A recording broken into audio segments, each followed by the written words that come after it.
Okay, I think I can start. Okay, welcome everybody to my session. Very little about me. I'm from Bruges, Belgium. Full-time certified 11 till 19 Clarist FileMaker developer. If it's true about what they say about titles, the longer the title, the less you need to do. And then I do nothing in company. But I'm a proud member of the ClickWorks team. I like pushing FileMaker to its limits, like everybody else, I suppose. And in my free time, I love to play volleyball. But not about me here today. Let's address the elephant in the room. I think we, as a developer, don't test our own creations enough. I don't know if somebody agrees. So now the idea is, most of the time, we start off with a little app, something small, or at least we do proper analysis at the beginning, and then okay, we have our V1 and everything is up and running as it should be. But then the client asks more and more, and okay, can you build this? Yeah, no problem, we can do that for you. And all of a sudden, your apps get bigger, and they tend to get slow sometimes if you don't test enough. That's a little bit the idea here of the session, and sometimes you face challenges. A lot of users can be a challenge. Load on your server. Big data sets, indexing becomes very important to get them right, or they can get slow. Large database schema makes it slower to open up your file. Record-based security can be slow. And of course, as good FileMaker developers, we work nowadays all in the cloud over the one, so we face the latency issue that we have, and it's really an issue. But FileMaker came up with solutions for it, so we can split up our files. For example, if we make an iPad app, we can make a separate app, make it small and fast. Work with smaller data sets. You can archive stuff, of course, but okay, you should get your indexes right. Scripted filtering versus security, and of course, FileMaker gave us the performance kit on server, just to get rid of the latency and just say okay to the server, perform it on the server, and then when you're ready, give the result back. So you have less calls over the line between your client and your server. And today I would like to focus on the last one, performance kit on server, because we really faced issues with the performance kit on server. The PSOS can get your server on his knees. If you call too much PSOS sessions at one time, especially for larger apps, when you have hundreds of not hundreds, but more than 50 users, and they are all calling a PSOS at the same time, you don't have control over that, how many you will have at some point in time. So it really can get our server on its knees. So there are some risks with using PSOS. One of them is we have little control over the amount of sessions on the server. The only thing we have is, okay, we can set the maximum. Okay, you can put it up to 10, but okay, the moment an 11th user wants to run a PSOS, they get an error. It's not nice. So that's a problem. Also, another problem we faced for a big application is the more PSOS sessions that are concurrently running on the server, the exponentially slower they tend to get. So meet the highway around Antwerp. It's a busy day, but traffic is okay. In the evening it gets busier and busier.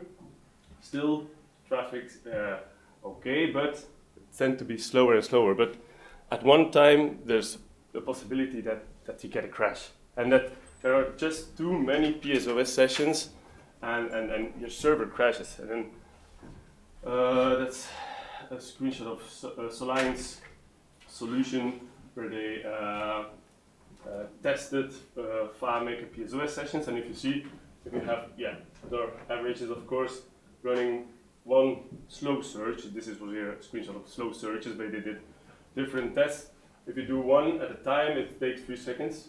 But if you do at the same time 5 of them to do the only one script, it's taking 5 times longer to do that same script because they are all running at the same time. So it's really exponentially slower and slower. And that's, of course, building up if you have a lot of users that want to do a PSOS on the same time. It will get exponentially slower, so then they get spinning balls and they get stuck and they quit and they restart. And okay, it's not a good solution. So we had to came up with a solution for that. If you look in Zabbix, it looks something like that. You get a pile up all the remote calls, and then you see users logging out, logging in, they pile up, and then you get a crash of your server. So that's something we want to avoid or want to get rid of. And the third risk or problem is with PSOS. I focus here on large databases, so 300 plus tables, a large schema. It takes some time to start a PSOS. For that I have an example script. You can't really maybe, but I just explain. It will just do a perform script on server, and it will wait for completion, but it will run a script that just does nothing. So the only thing, it spins up a session and just wait for the feedback.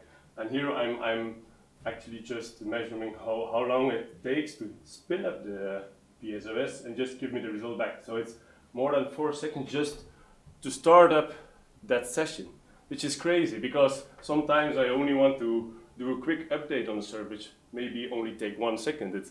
But it's already taking more than 4 seconds just to spin up, and that's because of the large schema. If you have a big database, a big app with a lot of schema tables, it's really spinning up a session on the server. So it has to spin up that schema and load it, and that's just an issue with PSOS as well.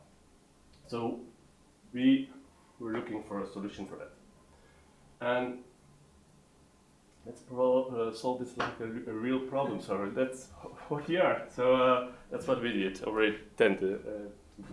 So we came up with the script queue. It's actually just a queue table where we keep track of the scripts that need to run on the server. And then we will have, that's what we need. We need a script to create a queue. And then we will need to have a script that processes them on the server. And of course, we'll need a technique to do that. And I want to start with the last one. In fact, not to be me, who came up with the technique to run the thing on the server. It all started for me at .fmp 2016. We were thinking of a system how we could do two-factor authentication. I think it was with Niklas, I don't know if he's here now. Two-factor authentication, how could we do it? It was pre-OAuth time, so we thought, okay, we can make an extra database where the user resides, and then when he logs in, some script on the server checks that he has logged in, it creates a record, and then it should send a PIN code or something to his cell phone, and then once that's okay, he can log into the real database. Okay, but we were just thinking, okay, how could we do it? And of course we needed some kind of server-side schedule that is just running and sitting there and looking, okay, there's a new user logging in. I need to send him a PIN code. And then we thought, okay, how can we do that? We can create a server-side schedule that runs every minute. That's the least we can set on the server. Of course, that's too long. The user can't wait a minute till he gets his PIN code. And we thought, okay, I think it was Peter Wageman said, okay, well, just run a script, a schedule that starts a script, a FileMaker script, that's in a loop. Just, okay, a loop, and just wait a second and loop again. Just put a script in an infinite loop. And that's just really the technique. But we all thought, yeah, is that a good idea? Because you're putting something in an infinite loop, won't that get your CPU at 100%? And it isn't, because it's really lightweight. If you set the looping time to 0, then it's really pushing your CPU to the limits. But if you set it to 1 second, it's just really easy on the server. So what we need is a processing schedule on the server. It's really a schedule script running a FileMaker script, and yeah, you need to set the timeout. Disable the timeout, of course, because you want to loop it infinitely. I do have repeated every minute, just if it should crash, that it restart itself every minute. And I tend to stop it in the evening, just that it ever stops. Otherwise, yeah, I think maybe you could have some memory issues. It shouldn't, but okay. It feels for me say that it stops in the evening and just restarts in the morning. You can have multiple of those processing schedules on the server. It depends on the size of your solution, of course. And if you see, this was my testing development server where I had 3 of those scripts running. And you see the CPU is just 4 or 5%. It's just actually the same as I would just only run my server. So it's really not a problem. So what we need is a queue table. That's really just a FileMaker table. What we will have, we need to keep track of the script name. That will be the script that needs to be run on the server. We have params to pass the parameters to the script. We keep track of the result, if there's result coming back. And then we have the utility fields. Is it processed yet? If not, is it running or not? Just to do the logic. And we have some UTC timestamps just to keep track of how long is the script running, etc. So, okay, the script that creates that new record, that's actually the script we will call in our solution to perform the script on the server. It's actually creating a new record. So we use acronym QS, so it's calling the script just new. And it's accepting the parameter, the script name and the params, that's it. And to pass the parameter, the script name, we have a custom function because, yeah, I could say, okay, the script name is, for example, call punch create new call from cut. But of course, when I change this name, it would be broken because then it won't work anymore. So that's why we use the script ID with the MBS again. You can see the IDs of the script, and there are design functions in FileMaker where you can, if you use those 2 design functions, script names and script IDs, you can get the script name if you have the IDs. Just simple trick. I have a demo file. I will put it on the OneDrive. It's not yet there. Not there yet. And what I implemented here as well is the option to wait for completion. That's also here because if you create that new record in the queue, you may want to have a result back. So then I have also another loop there, just waiting until the server processes the record, process your script, and then giving the result back there, and then just giving you the result back. Of course, we need the script to process that. So the script that is running in schedule on the server, it's in an infinite loop, and it will just check if there is a new queue record. If there is, then it will process your script using a perform script by name, and then just calling the script name. I could also use the script ID. Maybe that's safer and even less data in your queue table, but I like it like this because then I now can see in my queue table, okay, this script has run or not. So that's it. It's all natively FileMakers, but it solves for us all the problems we faced because now we also put in some priority logic sometimes you have actions that are really low priority, like syncing a calendar, but maybe the moment a user is waiting for completion, it's really an action that has to be done right now. You want it directly, so you can have some priority control built in. It's like you build it yourself, of course. Okay, I'll show you a little demo of the sample file I have. So this is really a fairly simple scripts queue file. This is actually the queue you see here. It's empty for now. Show you the scripts. So the scripts, new script, accept some parameters, script name, parameters. Is no new window. I have it in there for on FileMaker Go. It's ugly when you open a temp window, so you can say, okay, I don't want a new temp window, and just go to the queues layout, and then create a new record. Is low priority, yes or no? You could also make something with numbers if you want, so the priority here is just low priority or not, wait for completion or not, and maybe a timeout. I built it in here. Timeout for process start. Let's say the server is really busy, and okay, you can't directly process your script.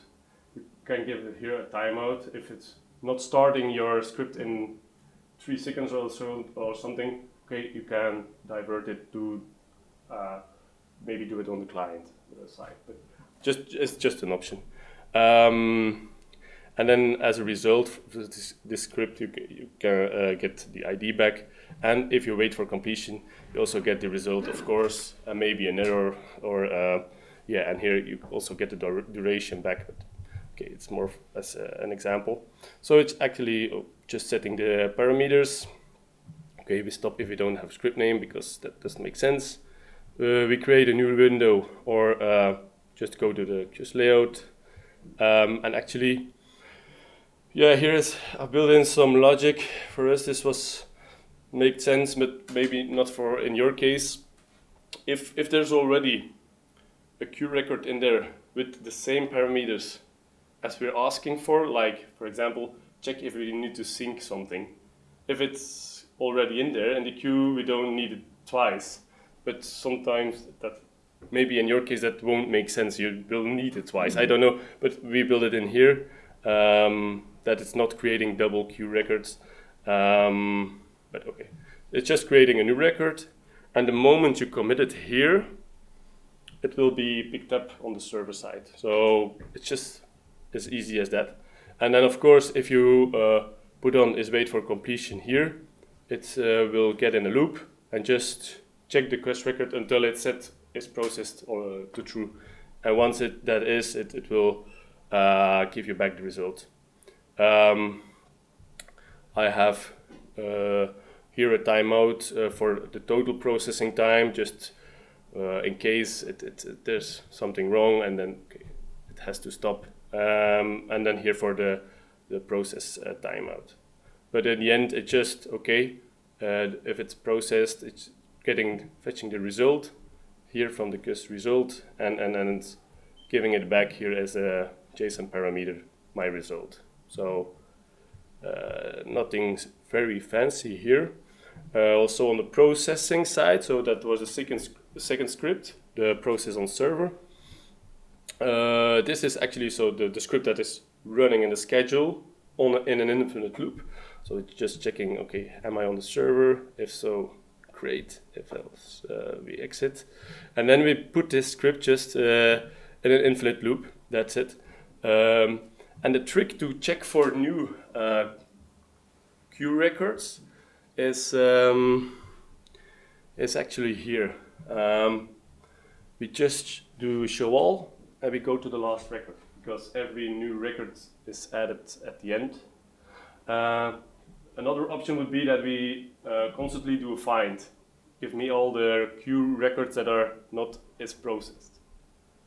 Yeah, but why we do it like this is if we would do a find every second on the server, it would constantly give us a 401 error saying I didn't find anything, or most of the time, 19.9%, it would say I didn't find any records. And that would generate an error log on the server every second or every half second. So that's why we just use this trick. Just going to the last record. If this record is not processed, then it means it's a new one. And then we do a search here to find all the non-processed, because there is a chance that in the split of a second there were maybe 2 records created. So okay, it's just here we go to the last record. If there is one, we do the search. There is some logic here for if it's low priority or not, because I build in also a little bit of logic. Okay, if it's handling some low priority queues records, I can set a maximum of time, for example 5 seconds, and after 5 seconds it will first check again if there is a high priority maybe, and then do the low priorities after that. So it's actually just checking, okay, do I have a queue record to process, and it will so I work with the open record if that's okay here, because if I have multiple schedules checking on the same table for new records, there's always a possibility that they do it at the same time, but there's only one script that can win this, the open record. The one that gets that open, it will process it, and the other one can do the following records. So if this returns a 0, then it processes the script, put the result in the result field, and puts it to processed to true, and just commits the record. And then your script is processed on the server. And there's some logic for the low priority, high priority mode. But in fact, that's it. Are there any questions yet? Yeah. Just a quick one. Do you check to make sure that you've actually got a script name passed, or you got a... Yeah, that's my only check here. No, yeah, maybe not, indeed, here. I do it when creating the record, indeed, but I don't have it here, indeed. I was just wondering what happened. Would be easy to do, but I don't do it here. I didn't have any issues with that because it's already in my calling script, but yeah, could easily be added. Yeah. One of the things you skipped there was was actually cancelling that script at night time, which is I very nearly had a question earlier on when you said your schedule, it says don't run it at this time of night. Yeah. But if it's in an infinite loop to start with, no. You need to kill it somewhere in this. Yeah, the logic is actually here. Yeah, that's right. Current time is 23. Yeah, indeed. But it won't restart it after. That's the logic there on the server. It won't restart it then, but it has to kill it here. If it's good. And, Have you considered, instead of using show all records, having dummy record there and omitting it after the find, because that would prevent loading 50 records by using show all and go to the last one. Yeah. No, but I think that's maybe more performant. Yeah, maybe indeed. Yeah. I do empty the queue every week or something in that project where we use it, because it doesn't make sense to have a lot of records there. But so what you do? Just omit all the ones that you have in this current. I will start on empty layout with empty table. Go to enter find mode. Go to the layout, perform find, which will always find at least the dummy record, and then omit the dummy record, and if there are any records left, I will process them. Okay. Yeah, but then you're doing a find. I don't know. I think this is just really go to the last record. This will actually load 50 records, because show all records will load the first 25, and the go to record, the last record will load the last 25. We always use the form view, in fact, to do the processing. So I don't think it's loading 50 then, and only 25 now. But I think it but okay, I didn't have any issues with that. But yeah, okay, yeah. The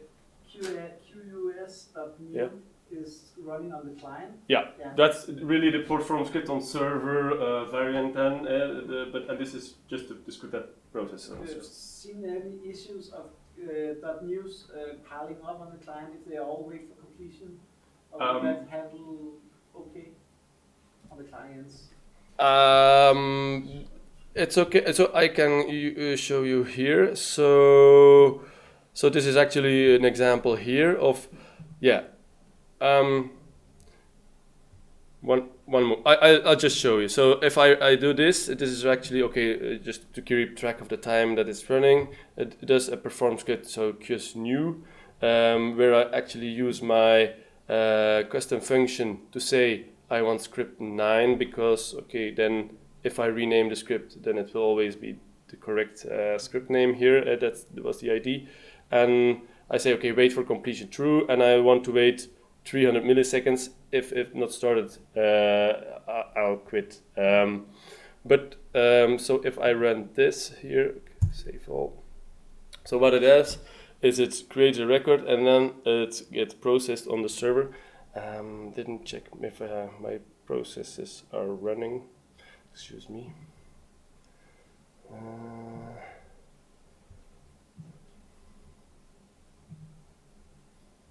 Script queue, so they're running for 15 hours, so they're here, yeah, okay. So duration, yeah, I'll just check if this runs fine now. I don't, yeah, okay. So you see them getting processed on the server. If they pile up, they are just processed one by another by all the processing scripts. So that's why I added the timeout. If it gets more than the 3000, then you will get an error back and say, okay, we didn't process it on the server. You can, and then you can handle it yourself, and maybe I do it on the client. Yeah. If you have an error when you perform the script on server, yeah. will you retry then, or how do you handle that? Yeah. So if there's an error on the server. Excuse me? Like a table lock or something. Yeah, then you need to manage it on yourself, because that's a little bit the same like on your with the PSOS. Then you get an error log. Then you should provide a logic in your script and then pass the error to the result here. The result is set down here, and then we would see it there. Yeah, but you would need to provide it yourself, of course, yeah, that your script is safe. So this question is, what would that look like to the user as opposed to running them all and then in FileMaker use up all the resources and it goes slow? Is this more like a speed limit of 50 kilometers an hour, so the traffic's slow but at least it's still moving? Yeah. Or what does the user see when there's a heavy load? Experience. The thing is that somehow, because I first finish my slides because it's important. Yeah, it's a good question, but we'll get back to that, and then we go to the Q&A afterwards. So okay, there are two pitfalls here. The scripts that are running on the server are not running with the privileges of the user, because they are running under the schedules privileges, so that will maybe full access. So that's something to mind. And of course, it's not a bad idea to have some checkup script if your processing script are still running. Okay, that's it. Okay, why use this solution? And just going back to start, what was our problem? One of the things was that we don't have the startup delays anymore, because opening the big data. So we have less delays than the perform script on server normally. Why do you get that when you do the perform script on server anyway? You're saying that? No, I'm not doing the perform script on server. I'm really just creating a record, and the server side script is already running. So you do that. You don't do a perform script on server to create the record. You do a perform script on client. Yeah, I just do one perform script on the client, just creating a new record. Okay, and so the sessions on the server are actually here, in this case, 3 sessions. You could spin up with the admin API more sessions if needed, but what am I going to do this? say is distracted by my low battery. Sorry. The thing is, yeah, the quick win here is for PSOS, it actually has to spin up every time a new session. And here the session is already alive on the server, and it's just, okay, reading the record, okay, I have to do this script, do it, and give the pass the results back. And of course, there can be an issue if I now have 50 at the same time. They need to be processed in the queue, so there can be a waiting time, of course.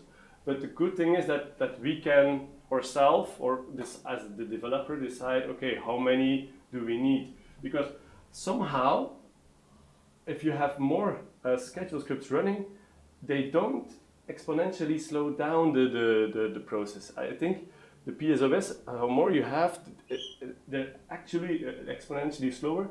But here with this technique, I didn't see that. So, but Klaus, you had a. Yeah, well, maybe we should wait to. Yeah. Okay. So I didn't see any exponentially high processing time because, okay, first you can limit it to, let's say, 5 or 10 or the amounts you set, you arbitrarily set yourself, but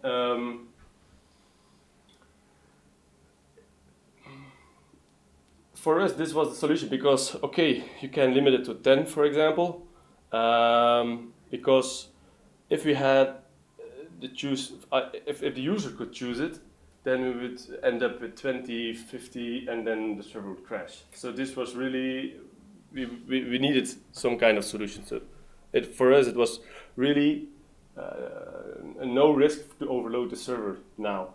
Of course, there can be some waiting time, and that's why we also did the low priority, high priority, because, okay, of course, if you have the wait for completion on, you want to get the feedback as fast as possible to your user, of course. You couldn't do the priority control, and for us, it gave us better insight, okay, about the server-side scripts that are processed on the server. You can see, okay, what were the waiting times, which script ran very long or not, and when are they calling all those not PSOS, script queues, adding to the queue. So for us, it gave better insights to when the scripts were run. And I said, for us, it's ideal for large database updates, syncing calendar, email, data warehouses, uploading data to SharePoint or something like that.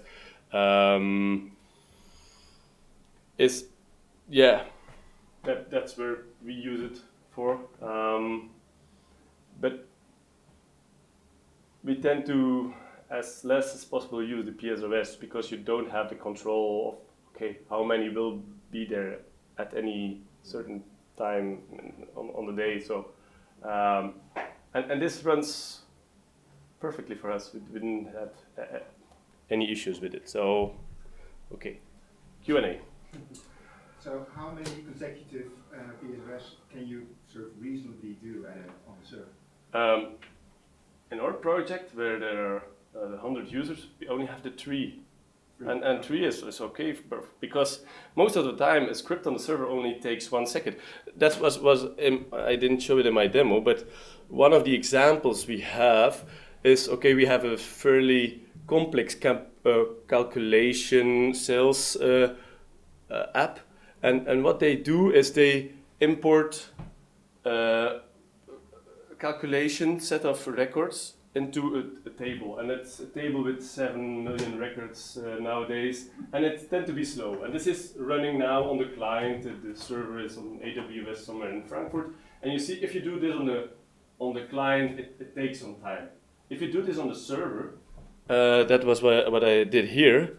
It's only taking a couple seconds. So for us, the total was here. The total time was okay, a little bit more than 4 seconds. But for us, it's already better than performing the PSOS, because only starting at the PSOS for us took already 4 seconds, and then okay, the processing is here. 2.5 seconds. So the total here now is 3.5, and then you have the overhead of creating the quiz record and then waiting for the feedback. So in total 4.9, but it's already, we were coming from 24 seconds to this was for us an upgrade.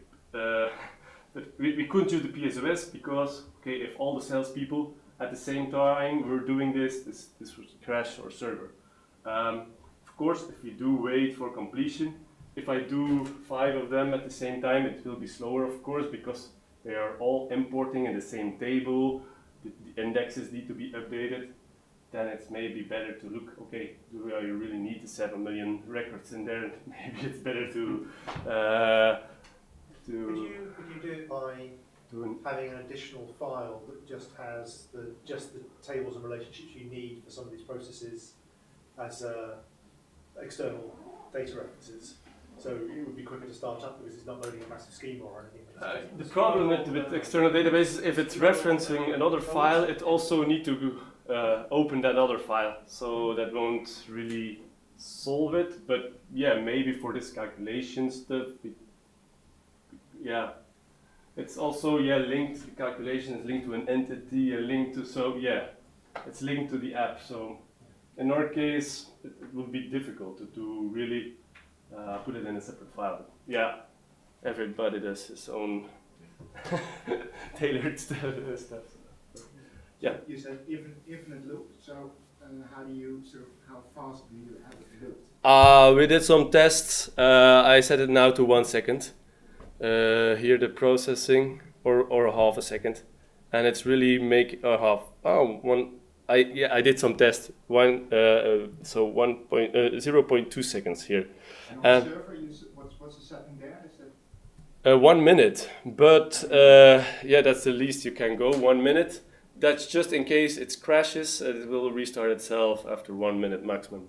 But if you look now to the server, it's doing this every 0.2 seconds, and you see it's just doing nothing to my CPU. If I remove that script step, then it's rocket high. Then it goes to, if I remove this pause resume, because it's even 0.2 seconds, but if I remove it, then you see the CPU going to 70-80%, because then it's really in some kind of, it's in an infinite loop, but then it's really struggling with it. But with this setting, it's okay, and especially if you have 3 schedules looking to the same table, it will be processed instantly. They are looking, okay, there's a new record, is there a new record? Oh, there is one, okay, process it then, and done. So I don't think there's much, there is a delay. You see it here, it's 1 second in total. So it's not that there's no delay.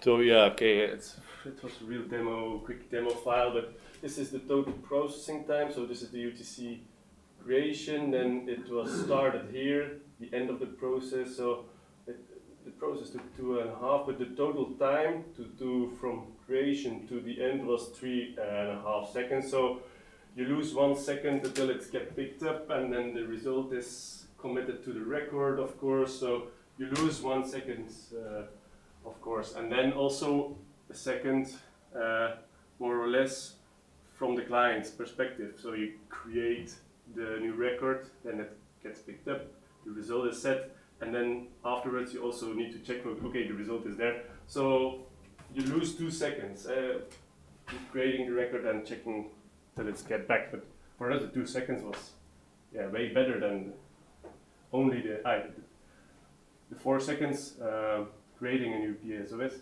and it's we have more control over our PSOS or server-side script. Yeah, Klaus?